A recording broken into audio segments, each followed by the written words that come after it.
Hello दोस्तों, स्वागत है आपका हमारे यूट्यूब चैनल कॉमिक फ़ैन पर।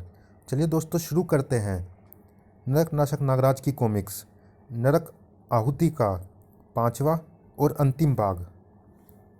धरती का सीना चीर कर निकल रही थी वह गगनचुंबी बाम्बिया और उन पर सवार वह पाताल नाग। पाताल लोक की सर्वश्रेष्ठ नाग शक्तियों का आह्वान केवल देवता कालजयी की प्रतिमा का धारक ही कर सकता है। किसने किया है तक्षक राज और पाताल नाग सेना का आह्वान? तक्षक राज, पाताल नाग सेना, यह नाग तो सिर्फ देव कालजयी के अधीन होते हैं। इन्हें कोई मानव नियंत्रित नहीं कर सकता। इन्हें वापस पाताल में लौट जाने का आदेश दो नागमणि, वरना यह पूरे महानगर को तबाह कर देंगे। यहाँ इमारतों की जगह सिर्फ बाम्बियाँ नजर आएंगी। इससे पहले कि मैं तक्षक राज या उसकी सेना को कोई भी आदेश दे पाता, मैं देव कालजयी की मूर्ति का धारक कौटिल्य नागमणि तुम्हें आदेश देता हूँ तक्षक राज कि इस नगर को बाम्बी। अब तू किसी को कोई आदेश नहीं दे पाएगा नागमणि, क्योंकि बुलडॉग तेरे लिए मौत का आदेश लेकर आया है। उफ, बुलडॉग तू जिंदा है? इसके गले में सम्मोह नाहक्ष माला नहीं है। मेरे मत बनाना बोलने से पूर्व ही बुलडॉग के वार से मेरा मस्तिष्क अंधकार में डूब गया। इसके आगे मैं जिन घटनाओं का वर्णन करने जा रहा हूँ उनका पता मुझे बाद में चला। घटनाएं इतनी अप्रत्याशित थी और इतनी तेजी से घटित हो रही थी कि सबके दिमाग कुंद हुए जा रहे थे। ठहरो तक्षक राज, बंद करो यह विनाश लीला। कुछ देर पहले एक दूसरे के खिलाफ लड़ने वाले एकजुट होकर उस महाविनाश से जूझने की कोशिश कर रहे थे। परे हट जाओ नरकनाशक, मुझे और मेरी सेना को देव कालजयी की मूर्ति के आह्वान पर बुलाया गया है। मैं आह्वान करने वाले का आदेश मानने को विवश हूँ। अब तो यह नगर बाम्बी बनकर रहेगा। नरकनाशक की उस समय अपनी अलग प्राथमिकताएं थी। त्रिसर्पी, सिल्विया, तुम लोग कुछ देर पाताल नागों को उलझाए रखने की कोशिश करो। मुझे नियति को बचाना होगा। मुझे नियति को फौरन यहाँ से दूर ले जाना होगा। उफ, पूरे महानगर में भीषण भूकंप आ रहा है। धरती फटने से बहुमंजिला इमारतें रेत के घरौंदों की तरह ढह रही है और धरती फाड़कर पाताल नागों की बाम्बियाँ निकल रही है, जो कि बची हुई इमारतों को अपनी चपेट में ले रही है। शायद जीवन में पहली बार भावनाओं का आवेग सुनामी बनकर उमड़ा था और कर्तव्य के बांध को तिनकों की तरह रोनते हुए विनाश की ओर बढ़ रहा था। नियति को कोलाहल से दूर एकांत स्थान पर लाना जरूरी था, क्योंकि नियति की जान बचाने का यही आखिरी तरीका है। मुझे नियति को सम्मोहित करना होगा। मैंने आज तक नागों द्वारा प्रयोग की जाने वाली सम्मोहन शक्ति का प्रयोग नहीं किया है, पर मुझे यकीन है कि बाकी नाग शक्तियों की तरह यह भी काम करेगी। इसे काम करना ही होगा। नियति की आंखों के जरिए इसके मस्तिष्क और इसके मस्तिष्क में रोपित सूक्ष्म सर्प को अपने सम्मोहनादेश में बांधना होगा मुझे। मेरी आंखों में देखो नियति, सिर्फ मेरी आवाज़ सुनो। लड़के ने वाकई उस असंभव को संभव कर दिखाया। उसके सम्मोहन में बंधा सूक्ष्म सर्प नियति की नासिका से बाहर निकल आया। कुछ ही क्षणों में नियति को होश आ गया। नियति, राज, उफ, अगर तुम्हें कुछ हो जाता तो खुद को कभी माफ़ नहीं कर पाता मैं नियति। माफ़ तो तुम अभी भी खुद को उम्र भर नहीं कर पाओगे ना राज। मैं कुछ समझा नहीं नियति। सिर्फ मेरी जान बचाने के लिए तुमने सैकड़ों मासूमों की ज़िंदगी ताक पर रख दी राज।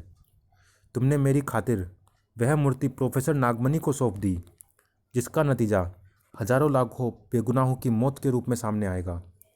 ऐसा नहीं होगा नियति, नरकनाशक के रहते ऐसा नहीं होगा। अपने और तुम्हारे पिता के स्वार्थ की स्याही से महानगर वासियों का विनाश नहीं लिखने देगा नरकनाशक। पर विनाश तो लिखा जा चुका था। धरती का सीना फाड़कर निकल रही असंख्य बाम्बियों ने धरती के गर्भ में स्थित टेक्टोनिक प्लेट्स को हिलाकर रख दिया था। अभी तक तो महानगर भूकंप की मार झेल रहा था, पर यह उस सुनामी के सामने कुछ भी नहीं थी जो सागर के गर्भ से इस हलचल के कारण उठ रही थी।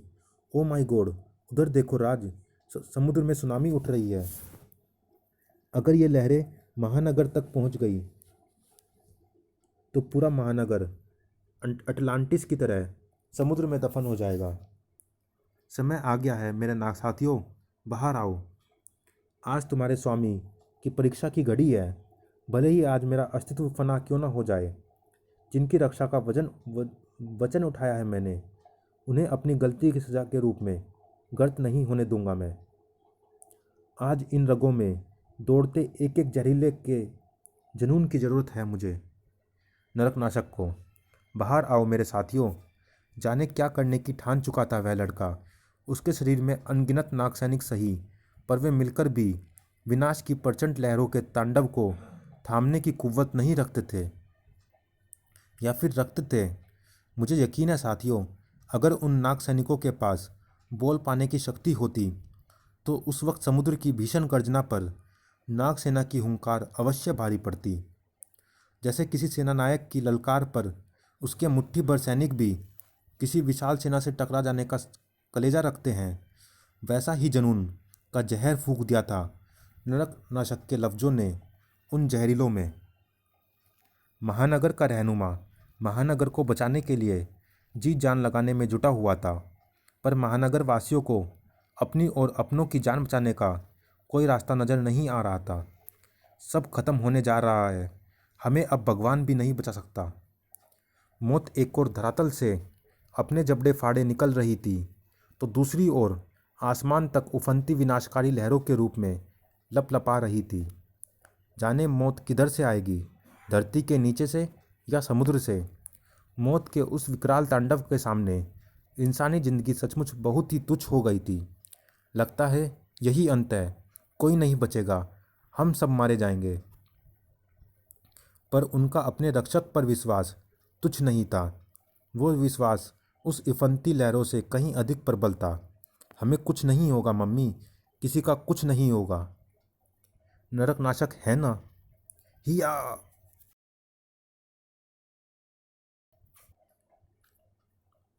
कब तक संभालोगे इस जलजले को? कब तक संभालोगे इस जलजले को राज, कब तक? हुम्फ!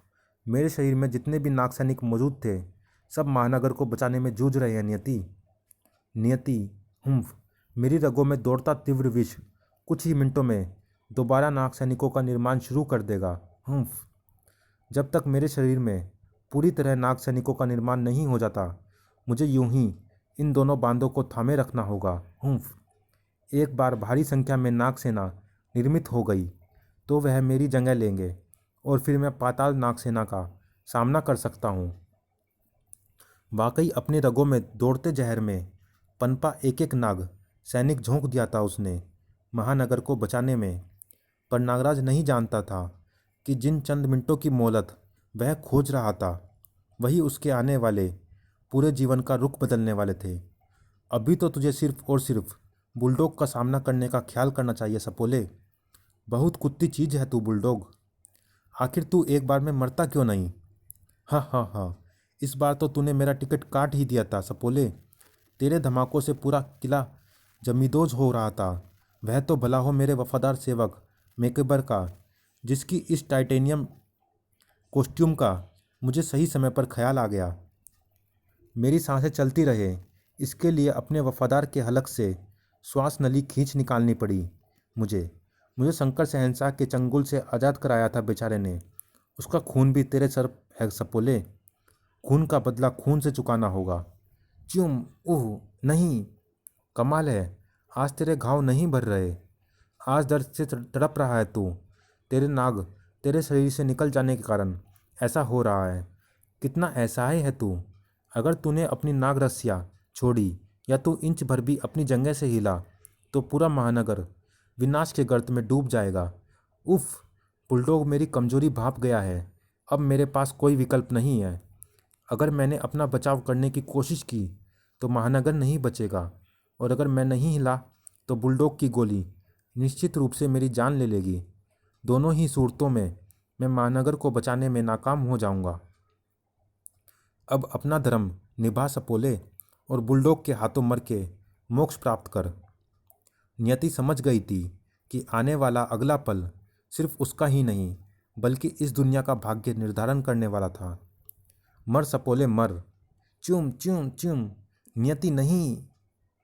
दुनिया को एक महानायक की ज़रूरत है और हमेशा रहेगी, और इस ज़रूरत की पूर्ति के लिए कुर्बानियाँ देनी पड़ती है।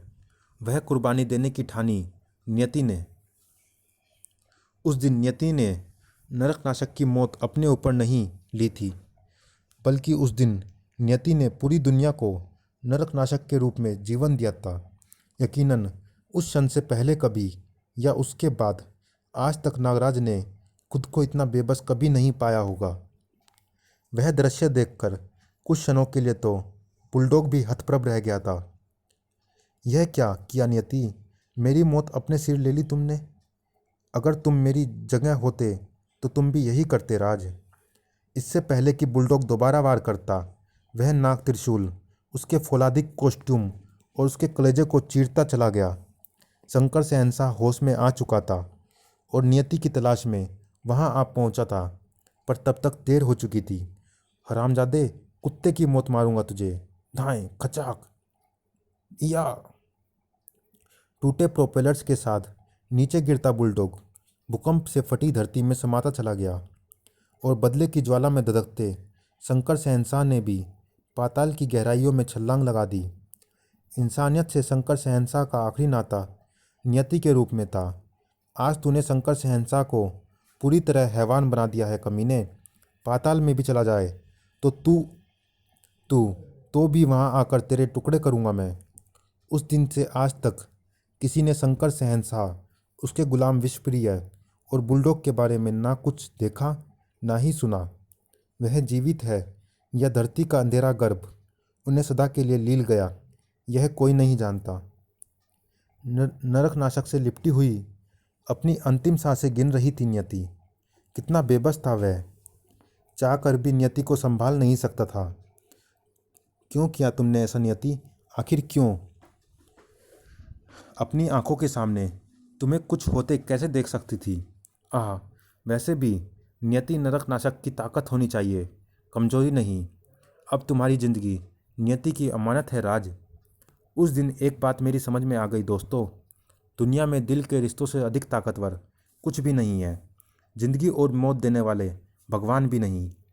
आज से मेरे राज को किसी नकाब के पीछे छुपने की जरूरत नहीं होगी। दुनिया अपने रक्षक के नए रूप को जानेगी आज। उस रूप को जो अब किसी अपराधी का गुलाम नहीं रहा। मेरा राज, नागों का राजा, मेरा नागराज, मेरा नागराज। नियति, समुद्र की तूफानी लहरों को थामने वाला नागराज उस अथाह समुद्र को नियति को थामने से न रोक पाया। नियति ने अपना वजूद फना कर दिया और नागराज के अस्तित्व को जन्म दे दिया। नियति मरी नहीं थी, नागराज की रचयिता के रूप में अमर हो गई थी। नियति। उस गहन वेदना ने नागराज की रगों में बहते जहर को और भी तीक्ष्ण कर दिया था। रगों में संचरित होता विष तेजी से सूक्ष्म सर्पों का निर्माण आरंभ कर चुका था। नियति, आक्रोश का लावा विष की फुहार बनकर नरकनाशक के मुंह से निकल रहा था, और ऐसा लगता था कि पूरे आसमान को ढक लेगा। मुझे होश आ चुका था। मैंने सबसे पहला आदेश पाताल नागों को थामने का दिया। अपनी बांबियों से मचते विनाश को थाम लो तक्षकराज, यह आदेश है मेरा। मुझे उनकी आवश्यकता दुनिया पर राज करने के लिए थी, दुनिया को तबाह करने के लिए नहीं। बांबियों के थमते ही समुद्र का तूफान भी शांत हो चुका था, पर उससे कहीं बड़ा तूफान नागराज के सीने में घुमड़ रहा था। उसकी वेदना पर आसमान भी आंसू बहाए बिना न रह सका। नियति। जाने कितनी ही देर तक वह लड़का पागलों की तरह समुद्र की लहरों से लड़ते हुए अपनी नियति को उनसे वापस छीनने की कोशिश करता रहा। जल्दी कर सरपट, ठीक से ढूंढ, मेरी नियति यहीं कहीं होगी। नियति। पर नियति उसके भाग्य से छिन चुकी थी। अथक प्रयास के बाद भी उसे नहीं ढूंढ सका वह। सुबुक, मैं हार गया सरपट, मैं हार गया। अपनी नियति को नहीं बचा पाया मैं। पराजय महानायकों का सर्वश्रेष्ठ सुशोभित आभूषण होती है वत्स। हमारी पराजय हमें अपनी कमजोरियों से अवगत कराती है वत्स, और जो अपनी कमजोरियां जानता है वही उन पर विजय पा सकता है।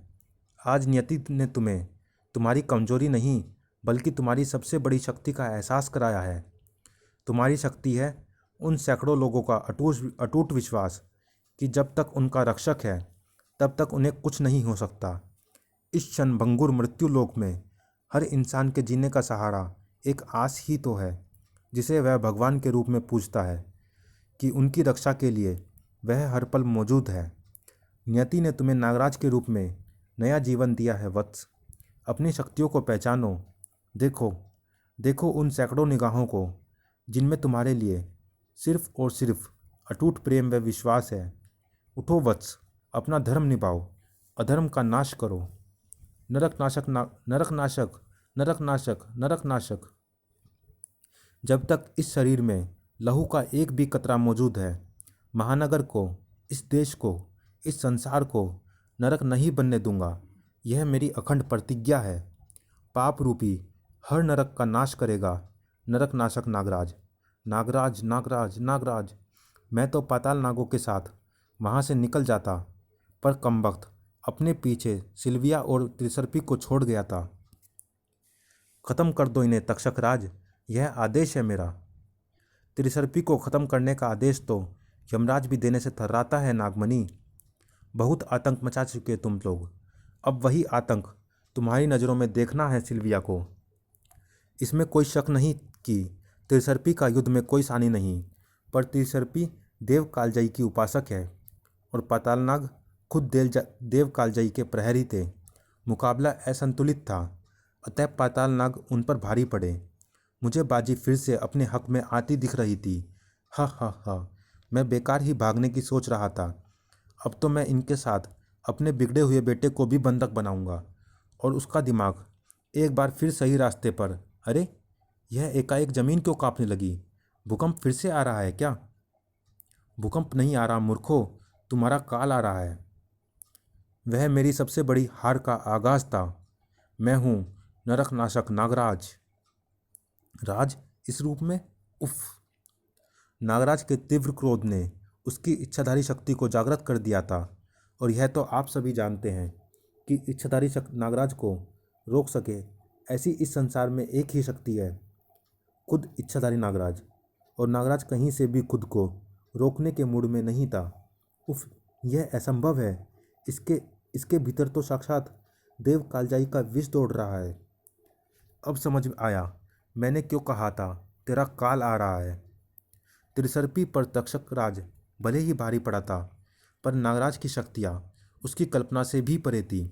सच कहूँ तो उसके इस रौद्र रूप की कल्पना मैंने भी नहीं की थी। हम जानते थे कि नरक नाशक का देव विष ही तेरा सामना कर सकता है। उफ! उसके वह विशेष नागफनी सर्प बिजली की गति से देव कालजयी की मूर्ति मेरे हाथों से निकाल ले गए। बाजी मेरे हाथ से निकल चुकी थी। नरक नाशक के देव विष से तक्षक राज पहले ही कमज़ोर पड़ चुका था।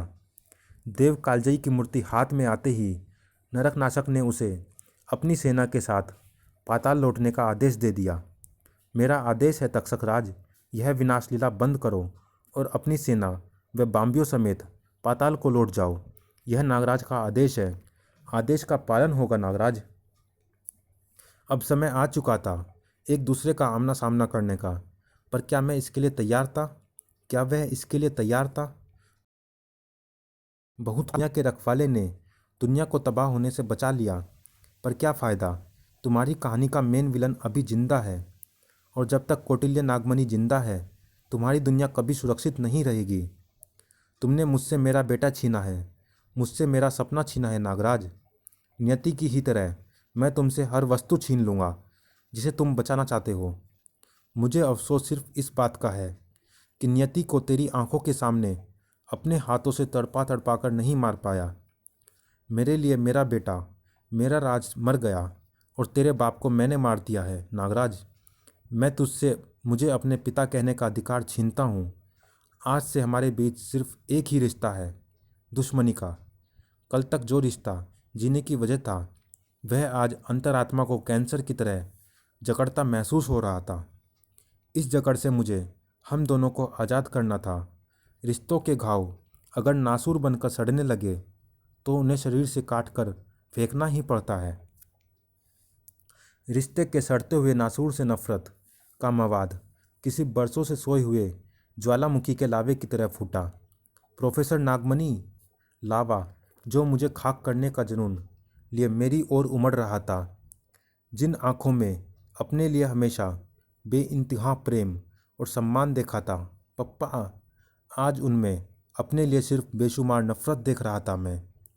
जिस लखते जिगर को कलेजे से लगाए बिना चैन नहीं आता था मुझे, वही जिगर का टुकड़ा आंखों में खून लिए मेरे टुकड़े करने को दौड़ आया था। पर शायद टूटे हुए रिश्तों का कोई कच्चा धागा अब भी मर्यादा की जंजीर बनकर उसके वजूद को जकड़े हुए था। मुझ पर हाथ नहीं उठ पाया उसका जिसके नाम से पूरा अपराध जगत कांपता है। उस नागराज के हाथ मुझ पर उठने में कांप रहे थे। यह नागवार काम भी मुझे ही करना था। रिश्ते की उस अंतिम डोर को जिसे मेरा बेटा, माफ़ कीजिएगा, जिसे नागराज नहीं तोड़ पाया, उसे एक झटके में नेस्ता नबूद कर दिया मैंने। चटाक चटाक चटाक अपने बीच में आते साथियों को रोक दिया उसने। पूरी जिंदगी मैंने अपने बेटे को ऊंची आवाज़ में कभी डांटा भी नहीं था।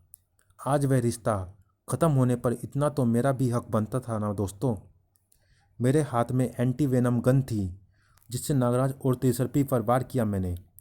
नागराज को शायद इस वार की अपेक्षा नहीं थी, वह चाहकर भी मुझे रोक ना सका।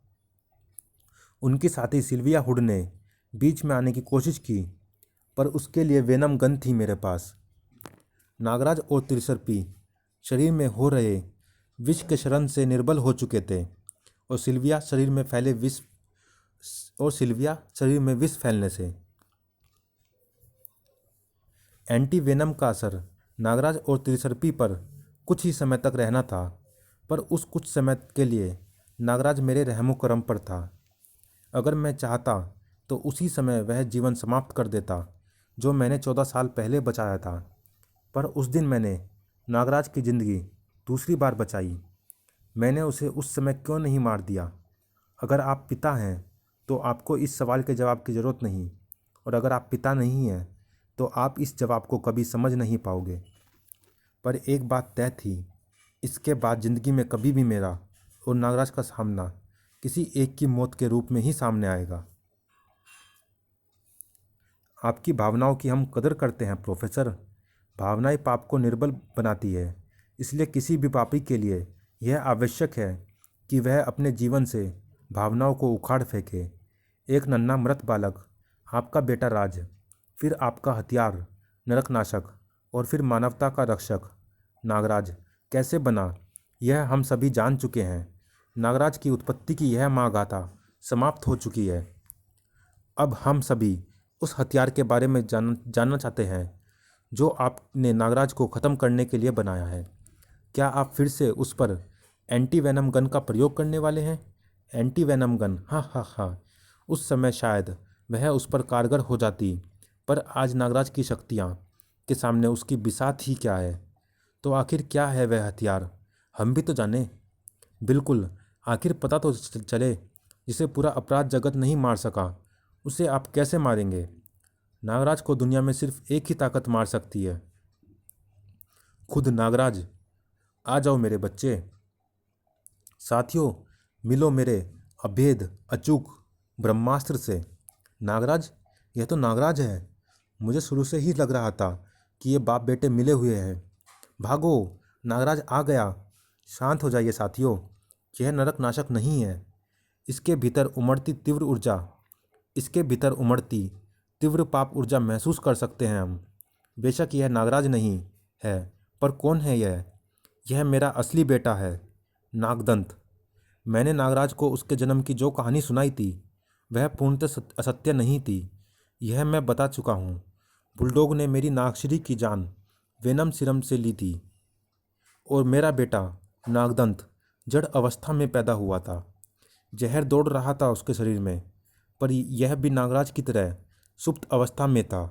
अफसोस, अपने अथक प्रयोगों के बाद भी मैं इसे होश में नहीं ला पाया। फिर शिशु नागराज के रूप में मुझे मेरा बेटा मिल गया। पर मैंने अपने असली बेटे को जीवित करने का प्रयास कभी नहीं छोड़ा। भला 2 पुत्रों का लोभ कौन पिता त्याग सकता है।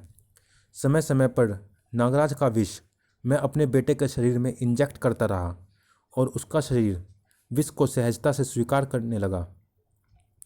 उसकी उम्र बढ़ रही थी, पर अफसोस उसे होश नहीं आया। मैंने उसे एक ऐसे गुप्त स्थान पर रखा था जिसकी खबर नागराज को भी नहीं थी। उस दिन जब अपने एक बेटे से रिश्ता तोड़कर मैं उस गुप्त स्थान पर पहुंचा, तो मेरा असली बेटा आंखें खोले मेरा इंतजार कर रहा था।